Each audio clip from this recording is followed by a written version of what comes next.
The Lord October 8వ తేదీ 2024. ఈరోజు దేవుని వాక్యము. యేసు వారు చెప్పిన మాట లక్ష్య పెట్టక భయపడకుము, నమ్మిక మాత్రం ఉంచమని సమాజ మందిరపు అధికారితో చెప్పెను. మార్కు సువార్త 5వ అధ్యాయం 36వ వాక్యము. అవును క్రీస్తునందు ప్రియులారా, ఒక సమాజ మందిరపు అధికారితో యేసు చెప్పిన మాటయే ఈ మాటలు.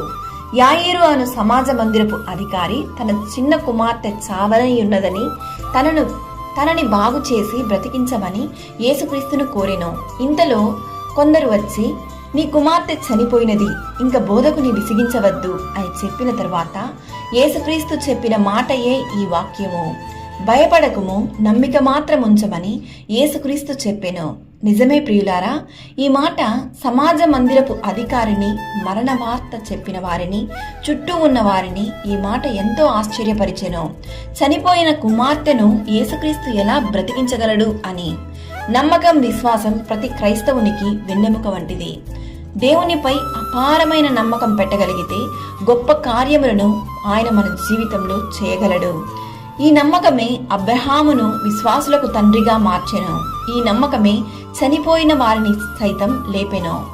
దేవుని వాక్యం ఇలా సెలవిస్తుంది, నమ్ముట నీ వలనైతే నమ్మువానికి సమస్తము సాధ్యము. ఈరోజు ఈ వాక్యం వింటున్న ప్రియ సహోదరి సహోదరులారా, నీవు దేనిని బట్టి భయపడకు, యేసయ్యపై నమ్మకం మాత్రం ఉంచుము. ఆయన నీ కార్యములను జయముగా మార్చెను. సకల ఘనత, మహిమ, ప్రభావములు యేసయ్యకు మాత్రమే కలుగును గాక. ఆమేన్. God bless you.